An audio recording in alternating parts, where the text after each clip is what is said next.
இன்றைய முக்கிய செய்திகள். இந்தியா பாகிஸ்தான் சண்டையை நிறுத்தியது தாம் தான் என ட்ரம்ப் மீண்டும் உறுதி. மோடி எப்போது மௌனம் கலைப்பார் என காங்கிரஸ் கேள்வி. ரயில்வே கேட்டை கடக்க முயன்ற பள்ளி வேன் மீது ரயில் மோதி 3 பேர் பலி. கேட்டை மூடாமல் தூங்கிய ரயில்வே ஊழியர் பங்கஜ்குமார் கைது. காவலாளி கொலை வழக்கில் 1 வாரத்தில் சிபிஐ விசாரணையை தொடங்க வேண்டும். அடுத்த மாதமே அறிக்கை தாக்கல் செய்ய உயர்நீதிமன்றம் உத்தரவு. போட்டி கூட்டங்களால் பாமக தொண்டர்களிடையே தொடரும் பரபரப்பு. ராமதாஸ் கூட்டிய செயற்குழுவில் அன்புமணிக்கு எதிராக கண்டன தீர்மானம்.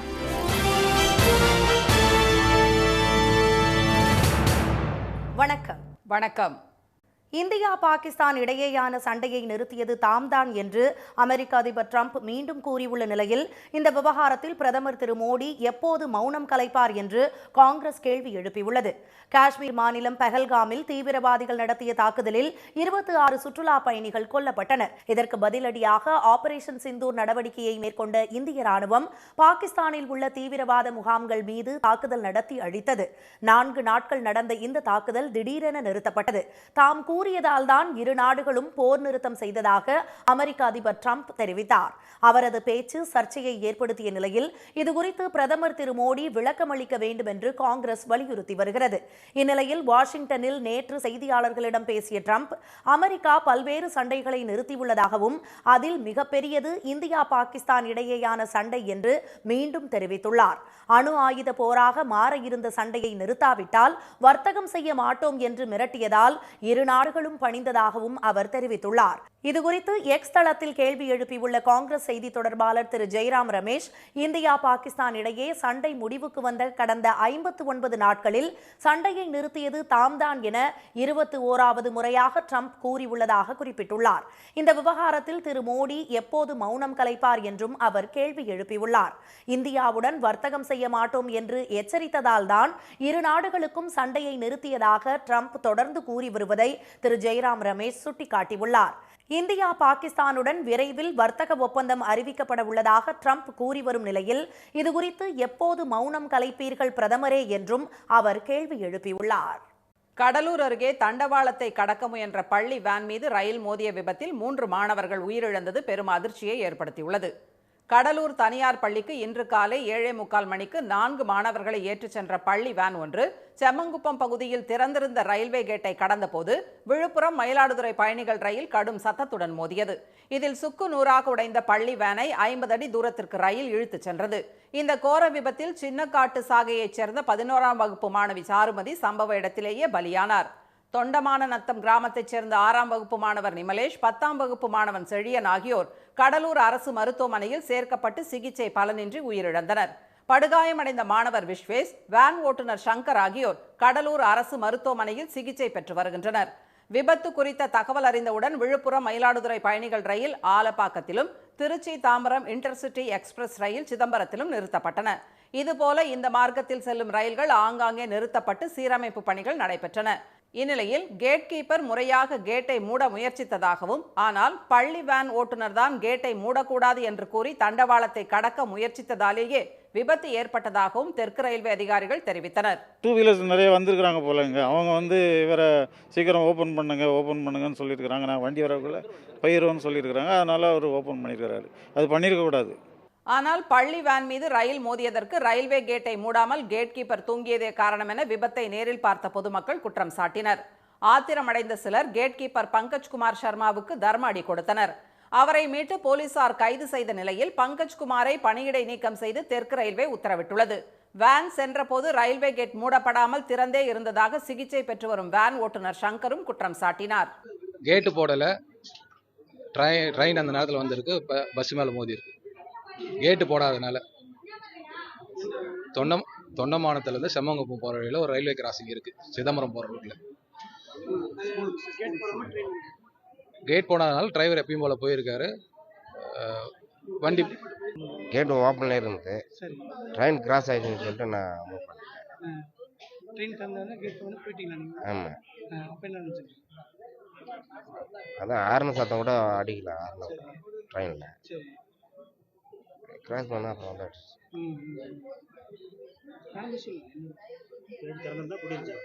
இப்போ ஓப்பனில் தான் இருந்தது.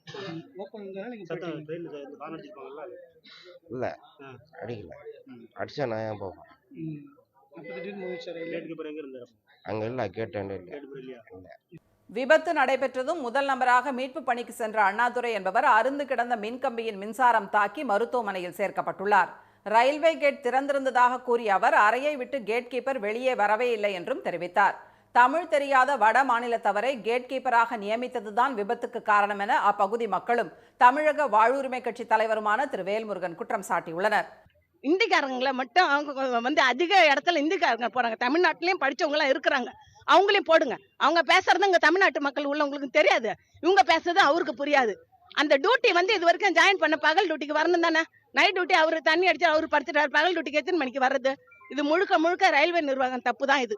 விபத்தில் உயிரிழந்த குழந்தைகளின் பெற்றோர்களுக்கு முதலமைச்சரின் நிவாரண நிதியிலிருந்து தலா 5 லட்சம் ரூபாய் வழங்கவும், பலத்த காயமடைந்தவர்களுக்கு தலா 1 லட்சம் ரூபாயும், லேசான காயமடைந்தவர்களுக்கு 50,000 ரூபாயும் வழங்க முதலமைச்சர் திரு ஸ்டாலின் உத்தரவிட்டுள்ளார். ரயில்வே துறை சார்பில் பலியானவர்கள் குடும்பத்தினருக்கு தலா 5 லட்சம் ரூபாயும், பலத்த காயமடைந்தவர்களுக்கு 2.5 லட்சம் ரூபாயும், லேசான காயமடைந்தவர்களுக்கு 50,000 ரூபாயும் வழங்கப்படும் என அறிவிக்கப்பட்டுள்ளது. அஜித்குமார் கொலை வழக்கு விசாரணை ஒரு வாரத்திற்குள் தொடங்கி அடுத்த மாதம் 20ஆம் தேதிக்குள் விரிவான அறிக்கையை தாக்கல் செய்ய சிபிஐக்கு உயர்நீதிமன்றம் உத்தரவிட்டுள்ளது.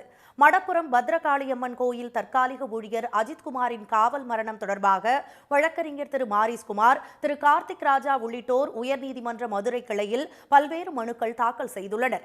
இந்த மனுக்கள் நீதிபதிகள் திரு MS சுப்பிரமணியம், திருமதி மரியா கிளாட் அமர்வு முன்பு இன்று மீண்டும் விசாரணைக்கு வந்தபோது கூடுதல் மாவட்ட நீதிபதி திரு சுந்தர்லால் ஜான் சுரேஷ் மற்றும் அரசு தரப்பில் அறிக்கைகள் தாக்கல் செய்யப்பட்டன. பின்னர் வாதிட்ட அரசு தரப்பு வழக்கறிஞர் அஜித்குமாரின் சகோதரருக்கு அரசு வேலையும் குடும்பத்திற்கு இலவச வீட்டுமனை பட்டாவும் வழங்கப்பட்டுள்ளதாக கூறினார். அடுத்து வாதிட்ட மனுதாரர்கள் தரப்பு வழக்கறிஞர்கள் சாத்தான்குளம் தந்தை மகன் காவல் நிலைய மரண வழக்கு, ஸ்டெர்லைட் வழக்கு என சிபிஐக்கு மாற்றப்பட்ட வழக்குகளின் விசாரணையில் கால தாமதம் ஏற்பட்டுள்ளதை சுட்டிக்காட்டி அத்தகைய தாமதம் இந்த வழக்கில் இருக்கக்கூடாது என்று கேட்டுக்கொண்டனர். அப்போது குறுக்கிட்ட நீதிபதிகள் மாவட்ட கூடுதல் நீதிபதி பாதி விசாரணையை முடித்துவிட்ட நிலையில் மீதி விசாரணையை சிபிஐ முடிக்கும் என்றும் அந்த விசாரணையை நீதிமன்றம் கண்காணிக்கும் என்றும் கூறினர். மாவட்ட கூடுதல் நீதிபதியின் அறிக்கையின்படி அஜித்குமாரின் மரணம் சட்டவிரோத லாக்அப் டெத் என்பது உறுதிப்படுத்தப்பட்டுள்ளதாக நீதிபதிகள் தெரிவித்தனர். அஜித்குமாரின் கொலை வழக்கை விசாரிக்கும் அலுவலர்களை ஒரு வாரத்தில் நியமிக்க வேண்டுமென சிபிஐ இயக்குநருக்கு உத்தரவிட்ட நீதிபதிகள் மாவட்ட கூடுதல் நீதிபதியின் விசாரணை அறிக்கை, அவரது கட்டுப்பாட்டில் இருக்கும் சாட்சியங்கள் மற்றும் ஆவணங்களை பெற்றுக்கொள்ள வேண்டுமென அறிவுறுத்தினர். விசாரணை முறையாக நடைபெற வேண்டும் என்றும் இறுதி விசாரணை அறிக்கையை அடுத்த மாதம் 20ஆம் தேதிக்குள் சம்பந்தப்பட்ட நீதிமன்றத்தில் தாக்கல் செய்ய வேண்டும் என்றும் நீதிபதிகள் உத்தரவிட்டனர். தடய அறிவியல் துறை அறிக்கையை ஒரு வாரத்திற்குள் சம்பந்தப்பட்ட நீதிமன்றத்தில் தாக்கல் செய்யவும் அவர்கள் அறிவுறுத்தினர். சிபிஐ விசாரணை அதிகாரிகளுக்கு தேவையான வாகன வசதி உள்ளிட்டவற்றை செய்து கொடுக்க மதுரை, சிவகங்கை மாவட்ட நிர்வாகம் மற்றும் காவல்துறைக்கு உத்தரவிட்ட நீதிபதிகள் சாட்சிகளுக்கு போதிய பாதுகாப்பு வழங்கப்படுவதை உறுதி செய்ய வேண்டும் என்றும் அறிவுறுத்தினர். முன்னாள் பாதுகாப்பு படையினருக்கான நலத்திட்டங்களை செயல்படுத்துவதற்காக தமிழ்நாடு அரசுக்கு கொடிநாள் நிதியாக 75 லட்சம் ரூபாயை சன் டிவி வழங்கியுள்ளது. ராணுவ வீரர்களின் தியாகத்தை போற்றும் வகையில் டிசம்பர் 7ஆம் தேதி நாடு முழுவதும் படை வீரர் கொடிநாளாக கடைபிடிக்கப்படுகிறது. இதையொட்டி ராணுவ வீரர்கள் மற்றும் அவர்களது குடும்பத்தினரின் நலனுக்காக கொடிநாள் நிதி வசூலிக்கப்படுகிறது. நாடு முழுவதும் உள்ள லட்சக்கணக்கான முன்னாள் படை வீரர்கள் இந்த நிதியின் மூலம் பயன்பெற்று வருகின்றனர். அந்த வகையில் தமிழ்நாடு அரசுக்கு கொடிநாள் நிதியாக சன் டிவி 75 லட்சம் ரூபாய் வழங்கியுள்ளது. இதற்கான காசோலையை சென்னை மாவட்ட ஆட்சியர் திருமதி ராஷ்மி சித்தார்த் ஜகடேவிடம் சன் டிவி சார்பில் திருமதி மல்லிகா மாறன், திருமதி காவேரி கலாநிதி மாறன் ஆகியோர் வழங்கினர். இன்னைக்கு வந்த சன் டிவி நெட்வொர்க் லிமிடெட்லேருந்து ஆர்ம் ஃபோர்ஸஸ் ஃப்ளாக் டேக்காக 75 லேக் ருபீஸ் டொனேஷன் நம்ம இன்றைக்கி ரிசீவ் பண்ணியிருக்கோம். அதுக்காக சன் டிவி நெட்வொர்க் லிமிடெட்காக நன்றி தெரிவித்துக் கொள்கிறேன். இந்த நிதி இந்திய பாதுகாப்பு படையின் முன்னாள் ராணுவ வீரர்கள் நலனுக்காகவும் பயன்படுத்தப்பட இருப்பதாக முன்னாள் ராணுவ வீரர்கள் நலவாரிய உதவி இயக்குனர் எட்வர்ட் ராஜ் தெரிவித்தார். இந்த நிதியானது தமிழ்நாட்டில் உள்ள முன்னாள் படை வீரர்களின் நலன் காக்கவும் அவர்களின் சிறார்களின் கல்வி உதவித்தொகை மற்றும் மருத்துவ நிதியுதவிகளுக்கு இத்தொகை பயன்படுத்தப்படும். முன்னாள் படை வீரர்கள் நலனுக்கான தமிழ்நாடு அரசின் கொடிநாள் நிதிக்கு சன் டிவி தொடர்ந்து நிதியுதவி வழங்கி வருகிறது. கடந்த 2 ஆண்டுகளில் 2 கோடி ரூபாயை கொடிநாள் நிதியாக தமிழ்நாடு அரசுக்கு சன் டிவி வழங்கியுள்ளது குறிப்பிடத்தக்கது. பாமக நிறுவனர் டாக்டர் ராமதாசும் செயற்குழுவை கூட்டிய நிலையில் அவருக்கு போட்டியாக அவரது மகனும் பாமக தலைவருமான டாக்டர் அன்புமணியும் நிர்வாக குழு கூட்டத்தை கூட்டியதால் கட்சி தொண்டர்களிடையே பரபரப்பு நிலவியது. திண்டிவனம் அருகே ஓமந்தூர் திருமண மண்டபத்தில் டாக்டர் ராமதாஸ் தலைமையில் பாமக செயற்குழு கூட்டம் இன்று நடைபெற்றது. இந்த கூட்டத்தில் 25 தீர்மானங்கள் நிறைவேற்றப்பட்டன. இதில் தலைமைக்கு கட்டுப்படாமல் கட்சியை பலவீனப்படுத்தும் வகையில் செயல்பட்டதாகவும் கட்சியை அபகரிக்க முயன்றதாகவும் திரு அன்புமணிக்கு எதிராக கண்டன தீர்மானம் நிறைவேற்றப்பட்டது. கட்சிக்கு மட்டுமல்லாமல் கட்சி தலைவருக்கும் களங்கம் விளைவிக்கும் வகையில் பொதுவெளியில் பேசியதாக திரு அன்புமணிக்கு எதிராக கண்டன தீர்மானம் நிறைவேற்றியதுடன் அவர் மீது நடவடிக்கை எடுக்கவும் டாக்டர் ராமதாசுக்கு அதிகாரம் வழங்கப்பட்டுள்ளது. அடுத்த ஆண்டு நடைபெறவுள்ள சட்டப்பேரவை தேர்தலில் கூட்டணி தொடர்பான முடிவுகள் எடுப்பது, வேட்பாளர் தேர்வு, வெற்றி பெறக்கூடிய தொகுதிகளை பெறுவது, வெற்றி வேட்பாளர்களை நிறுத்துவது, வேட்பாளர் படிவங்களில் கையெழுத்திடுவது ஆகியவற்றில் டாக்டர் ராமதாசுக்கு அதிகாரம் வழங்கி செயற்குழுவில் மற்றொரு தீர்மானம் நிறைவேற்றப்பட்டது. இந்நிலையில் டாக்டர் ராமதாஸ் கூட்டிய செயற்குழுவுக்கு போட்டியாக சென்னை பனையூரில் உள்ள பாமக அலுவலகத்தில் திரு அன்புமணி தலைமையில் நிர்வாகிகள் ஆலோசனை கூட்டம் நடைபெற்றது. இந்த கூட்டத்தில் பொதுச் செயலாளர் திரு வடிவேல் ராவணன், பொருளாளர் திருமதி திலகபாமா, எம்எல்ஏக்கள் திரு வெங்கடேஸ்வரன், திரு சதாசிவம் சிவகுமார், வழக்கறிஞர் திரு பாலு, வன்னியர் சங்க செயலாளர் திரு வைத்தி உள்ளிட்ட அன்புமணி தரப்பு முக்கிய நிர்வாகிகள் கலந்து கொண்டனர். இந்த கூட்டத்தில் திரு ராமதாஸ் தலைமையில் நடைபெற்ற செயற்குழு கூட்டம் சட்டவிரோதமானது என்றும் பொதுக்குழுவால் தேர்வு செய்யப்பட்ட தலைவரால் கூட்டப்படாத செயற்குழு கட்சியின் சட்ட விதிகளுக்கு எதிரானது என்பன உள்ளிட்ட தீர்மானங்கள் நிறைவேற்றப்பட்டன. கொடிய விஷம் கொண்ட ராஜநாகத்தை கேரள வனத்துறையை சேர்ந்த பெண் அதிகாரி ஒருவர் லாபகமாக பிடித்து மெய்சிலிர்க்க வைக்கும் காட்சிகள் வலைதளங்களில் வேகமாக பரவி வருகின்றன. திருவனந்தபுரம் அருகே பெப்பாரா வனவிலங்கு சரணாலயத்தில் கரமன ஆற்றில் குளிக்க சென்றவர்கள் புதர் பகுதியில் பதுங்கியிருந்த ராஜநாகத்தை கண்டு மிரண்டு போய் உடனே வனத்துறைக்கு தகவல் அளித்தனர். கடந்த 8 ஆண்டுகளில் 800க்கும் மேற்பட்ட விஷப்பாம்புகளை பிடித்த அனுபவம் மிக்க பெண் அதிகாரி ரோஷினி ராஜநாகத்தை பிடிக்க உடனே களமிறக்கப்பட்டார். கருகருவென 18 அடி நீளத்தில் 20 கிலோ எடையுடன் பார்க்கும் போதே பயந்து நடுங்க வைக்கும் தோற்றத்தில் இருந்த அந்த ராஜநாகத்தின் வாலை லாவகமாக பிடித்த ரோஷினி கம்பு ஒன்றின் உதவியுடன் துணிப்பையில் நுழைத்து பத்திரமாக பிடித்தார். காண்போரை கதிகலங்க வைக்கும் அந்த காட்சிகள் சமூக வலைதளத்தில் ட்ரெண்டிங் ஆகி பலராலும் பகிரப்பட்டு வருவதுடன் ராஜநாகத்தை பிடிக்கும் ரோஷினியின் நிதானமும் அவரது அசாத்திய துணிச்சலும் பாராட்டுக்களை குவித்து வருகின்றன. பிடிப்பட்ட ராஜநாகம் பின்னர் அடர்ந்த வனப்பகுதிக்குள் விடப்பட்டது. மனிதர்களை ராஜநாகம் ஒருமுறை கடிக்கும் போதே 7 மில்லிலிட்டர் அளவிற்கு உடலில் விஷம் செலுத்தப்பட்டு அது மூளையை தாக்கி கண்களை இருளச் செய்யும் என்று கூறும் பாம்புகள் பற்றிய ஆய்வாளர்கள் பாதிக்கப்பட்டவர்களுக்கு 30 நிமிடங்களுக்குள் சிகிச்சை அளிக்காவிட்டால் அவர் மூச்சு திணறி உயிரிழக்க நேரிடும் என்று தெரிவித்தனர். இனி வருவது செய்தி துளிகள். மேட்டூர் அணைக்கு நீர்வரத்து 28,000 கன அடியாக குறைந்துள்ள நிலையில் அணையிலிருந்து 27,500 கன அடி தண்ணீர் வெளியேற்றப்பட்டு வருகிறது. மேட்டூர் அணையின் நீர்மட்டம் 120 அடியாக நீடிக்கிறது. நீர் இருப்பு 93.470 டிஎம்சியாக உள்ளது. கோவை ரேஸ்கோர்ஸ் பகுதியில் நடைபயிற்சி மேற்கொண்ட அதிமுக பொதுச் செயலாளர் எடப்பாடி திரு பழனிசாமி பொதுமக்களிடம் கலந்துரையாடினார். தமிழ்நாடு முழுவதும் தேர்தல் பரப்புரை பிரச்சார பயணத்தை மேற்கொண்டு வரும் அவர் நடைபாதை வியாபாரிகளை சந்தித்து வியாபாரம் குறித்து கேட்டறிந்து எலுமிச்சை பழங்களை வாங்கினார். பின்னர் தனியார் ஹோட்டலில் தொழில்துறையினரை சந்தித்து திரு பழனிசாமி ஆலோசனை நடத்தினார்.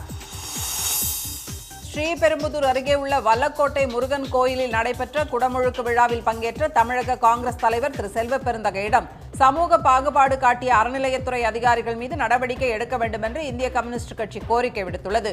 அக்கட்சியின் மாநில செயலாளர் திரு முத்தரசன் விடுத்துள்ள அறிக்கையில் ஆண்டவன் முன்பு அனைவரும் சமம் என்ற நிலைக்கு மாறாக அப்பட்டமான பாகுபாடு காட்டியவர்களின் நடவடிக்கையை கண்டிப்பதாக கூறியுள்ளார். தஞ்சை மாவட்டம் உதாரமங்கலம் அருகே தேசிய நெடுஞ்சாலையில் நாற்று ஏற்றி வந்த சரக்கு வாகனம் சென்னையிலிருந்து சென்ற சுற்றுலா வாகனத்துடன் மோதியதில் 4 பேர் உயிரிழந்தனர். காரில் பயணித்த விஜயா என்ற பெண்மணி சம்பவ இடத்திலும் படுகாயமடைந்த குமார், துர்கா, நிவேனி சூர்யா என்ற குழந்தை ஆகிய 3 பேர் மருத்துவமனைக்கு கொண்டு செல்லும் வழியிலும் உயிரிழந்தனர். காயமடைந்த மேலும் 3 பேர் தஞ்சை மருத்துவக் கல்லூரி மருத்துவமனையில் சிகிச்சை பெற்று வருகின்றனர். கல்வி உரிமை சட்டத்தின் அடிப்படையில் தனியார் பள்ளிகளில் ஏழை மாணவர்களுக்கு வழங்க வேண்டிய 25% இடஒதுக்கீட்டுக்கான நிதியை மத்திய அரசு உடனடியாக விடுவிக்க வலியுறுத்தி திருச்சியில் இந்திய மாணவர் சங்கத்தினர் முற்றுகை போராட்டம் நடத்தினர். மாவட்ட முதன்மை கல்வி அலுவலர் அலுவலகத்தை முற்றுகையிட்ட அவர்கள் உள்ளே நுழைய முயன்றதால் அவர்களுக்கும் போலீசாருக்கும் இடையே தள்ளுமுள்ளி ஏற்பட்டது. இதையடுத்து சாலை மறியலில் ஈடுபட்ட இந்திய மாணவர் சங்கத்தினரை போலீசார் கைது செய்தனர். திருச்செந்தூர் சுப்பிரமணிய சாமி கோவில் யானை தெய்வானை அமர்ந்த நிலையில் ஆனந்த குளியல் போடும் காட்சியை ஏராளமானோர் ரசித்து புகைப்படம் எடுத்து செல்கின்றனர். யானை தெய்வானை வெயில் தாக்கத்தால் பாதிக்கப்படாமல் இருக்க அது கட்டி வைக்கப்படும் இடத்தில் அமைக்கப்பட்டுள்ள ஷவரில் குளித்தும் தொட்டியில் உள்ள நீரை துதிக்கையால் தன் உடல் மீது பீய்ச்சி அடித்துக் கொள்வது பலரையும் ரசிக்க வைத்துள்ளது.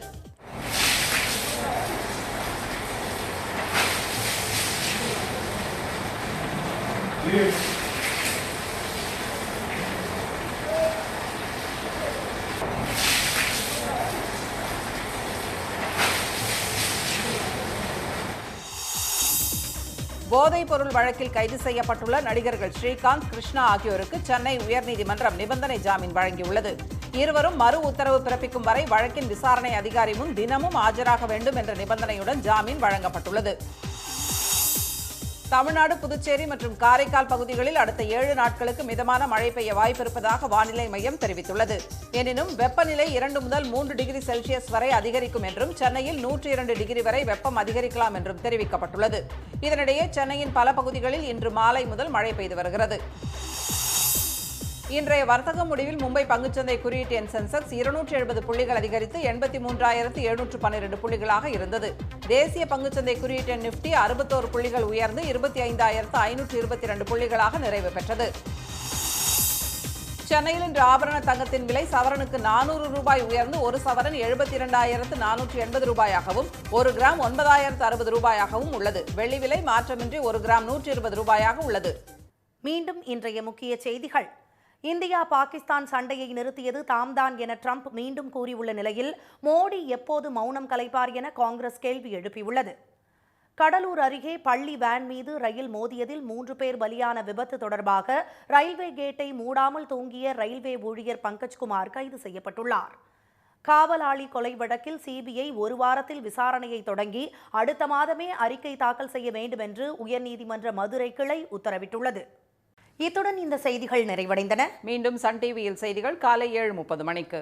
செய்திகளை உடனுக்குடன் தெரிந்து கொள்ள QR கோடை ஸ்கேன் செய்து சன் நியூஸ் வாட்ஸ்அப் சேனலில் இணைந்திருங்கள். வணக்கம். வணக்கம்.